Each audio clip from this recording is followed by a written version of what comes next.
In the same way that rejecting or diminishing the image of God leads us into sin, as our understanding of the true image of God increases, he leads us into faithfulness.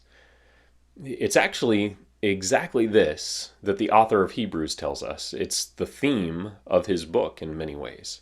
Many people before us, Abraham, Moses, Sarah, Rahab, Ruth, all of them were given insight into God's nature, and they allowed God to inform their understanding of him so that they could act out of faith. Abel offers his first and best because of his understanding of the image of God. Noah dedicates somewhere around 75 to 100 years to building an ark because of his understanding of the image of God. Abraham leaves his home of 75 years because of what he knows of the image of God. Rahab hides the Israelite spies because of what she knows about the image of God. David slays giants because of what he knows about the image of God. And this is just a small sample of the many stories of faith leading to righteous action. In each case, this faith is prompted by God's revelation of himself. Now, to be clear, sometimes this revelation is direct. Genesis tells us that God called Abraham. God tells Moses from a burning bush to call his people out of Egypt, a literal direct revelation. Some of these individuals, however, come to believe based on the accounts of God's works, testimony about God. Rahab tells the Israelite spies that she's heard of the works of God, God's parting of the sea, his delivering of the enemies of Israel into their hands.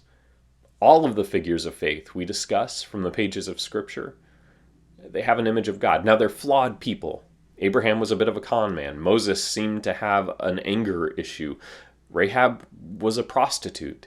David, well, there's not enough time to cover just how broken David was in only 5 minutes.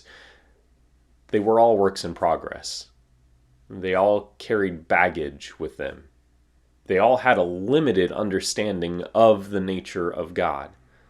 But all of them knew at least a part of the truth of God's image. And in the ways they could, they acted righteously on their understanding of who God is. Again, the author of Hebrews tells us this, and this is the opening of the book, starting in chapter 1, verse 1. Long ago, at many times and in many ways, God spoke to our fathers by the prophets. But in these last days, he has spoken to us by his Son, whom he appointed the heir of all things, through whom he also created the world. He is the radiance of the glory of God and the exact imprint of his nature. And he upholds the universe by the power of his word. This image of God, it's clear in the language that the Hebrew author chooses. God's revealed himself in the past. The words of the prophets, the testimony of God's protection of Israel, the special revelation of God to Abraham, all of these brought individuals into faithful service of God. But only one revelation gives us a complete picture of who God is: Jesus. All of those in the Old Testament acted in faith on the partial image of God they had, but they acted faithfully, and God was faithful to honor their faithfulness. Confusing wording, but it's true. If we want to know the image of God in fullness and have God credit it to us as full faithfulness, there's only one place we can look. There is one image that leads us into the righteousness of God with assurance that is beyond any other: Jesus.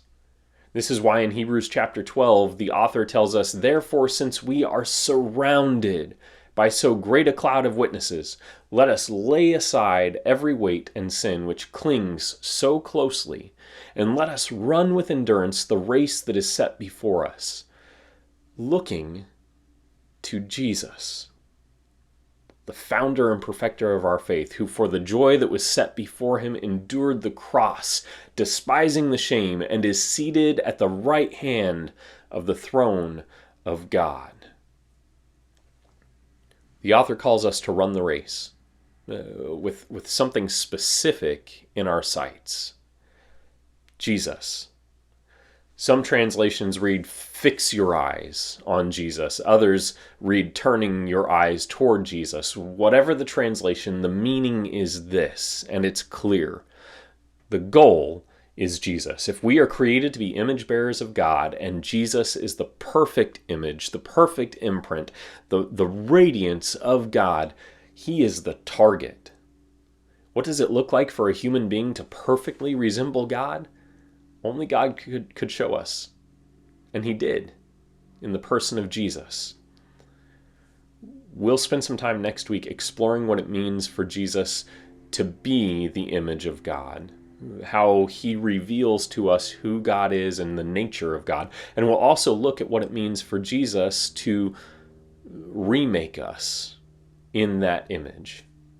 I love you, and today I would leave you with this thought. In a world that is often murky in regards to its expectations of us, we have a God who has given us clarity on his expectation for his image bearers. We can chase a complicated, ever-shifting, never fully formed image that the world wants us to conform to, or we can fix our eyes on Jesus.